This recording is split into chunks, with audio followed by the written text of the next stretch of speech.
Can the past tell us about the future? Can history repeat itself? Find out on the Revelation 13 podcast.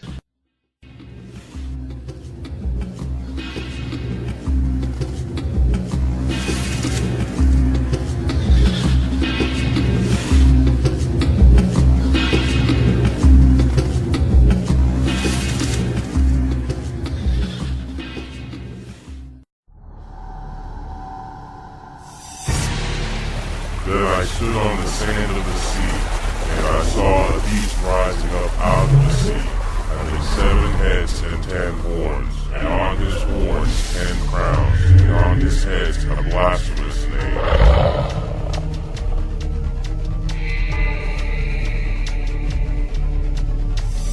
Welcome to the Revelation 13 podcast.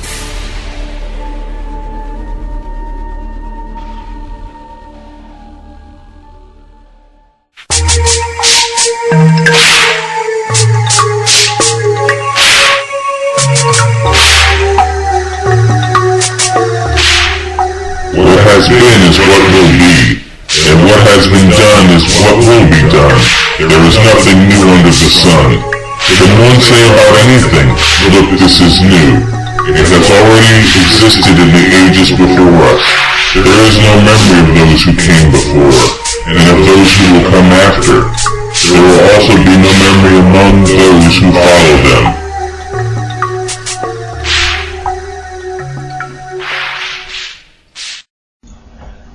Hello and welcome to the Revelation 13 podcast. The verse you just heard was Ecclesiastes 1:9-11. In this verse, Solomon is telling us that history repeats itself and time goes in cycles. The thing that was is the thing that will be. And because of that, you can sometimes look at events and see patterns emerging, and you could maybe get a glimpse of where things might be going. An example of this is the Kennedy-Lincoln assassinations. Lincoln was elected to Congress in 1846. 100 years later, John F. Kennedy was elected to Congress in 1946. Both of their wives had lost children while they were living in the White House. Both of these presidents were concerned with civil rights and had a lot of positive and negative from the fact that they were concerned with civil rights. It is said that Lincoln had a secretary named Kennedy, and that Kennedy had a secretary named Lincoln. And supposedly both secretaries had warned the presidents not to go to the areas that they were assassinated at. Both presidents were shot in the head in the presence of their wives. Lincoln was shot in Ford's Theater. Kennedy was shot in a Lincoln made by Ford. Both assassins were known by 3 names and 15 letters: Lee Harvey Oswald and John Wilkes Booth. Both shot the president in a theater, ran to a warehouse.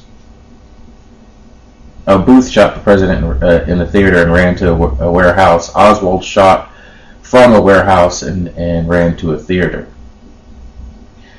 Both assassins were killed before trial. Both incidents were subject of conspiracy theories, because there definitely seemed to be in both instances more than just necessarily one person by themselves having anything to do with it. Lincoln's vice president was Andrew Johnson, born in 1808. Kennedy's vice president was Lyndon Johnson, and he was born in 1908. Another 100-year cycle apart, and both with the last name of Johnson. Also, it seems that both Lincoln and Kennedy are part of the 0-year election cycle curse.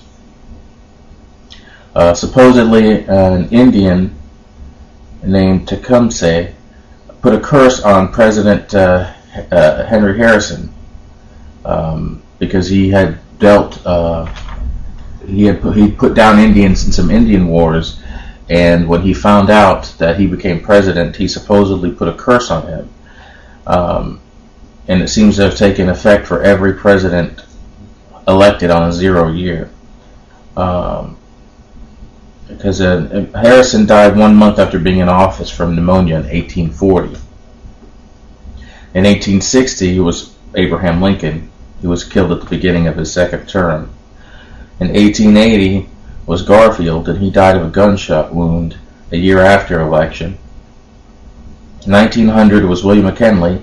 He died of 2 gunshot wounds after re-election. 1920 was Harding.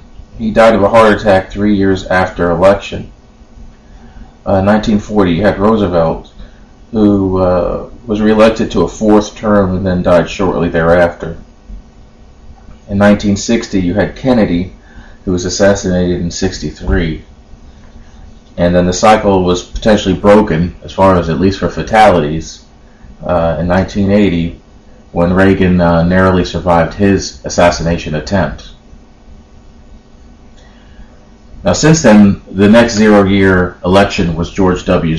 Bush's election, and nothing happened to him except that, some very nasty things happened during his term, which was the 9/11 attack and the financial crash at the end of his second term, which, his place in history probably won't be all that good for a lot of his actions from both of those events.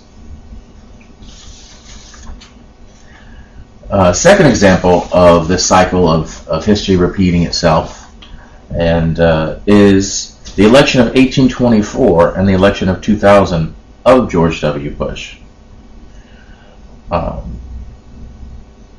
John Quincy Adams and George W. Bush were both sons of presidents. Both of their fathers were defeated on their first attempt for president. Adams when he ran against George Washington, Bush against Reagan. But both of their fathers served as vice presidents to the men they lost to. And again, Adams was vice president to George Washington, Bush was vice president to Reagan. Both of their fathers were in their 50s when they first ran. Both of their fathers were in their 60s when they won the presidency. Both of their fathers were elected as sitting vice presidents, which was rare. It had barely happened before then. Both Adams and Bush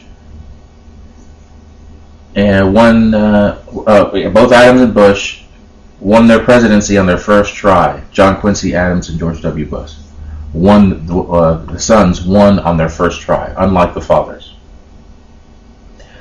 But both of their fathers won the popular vote, but both of the sons did not. And of course, both elections were contested. In Adams' case, the House decided who won the victory. And in Bush's case, the Supreme Court upheld the Florida account, and which de facto led to Bush winning.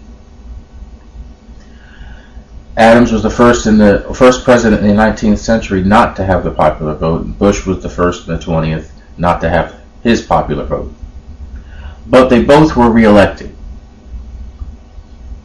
And both of them defeated Southerners associated with Tennessee. John Quincy Adams defeated Andrew Jackson, who was a lawyer in Tennessee, and Al Gore was defeated by George W. Bush, and he was born in Tennessee. So again, you see this pattern of events that are very similar to cycle through.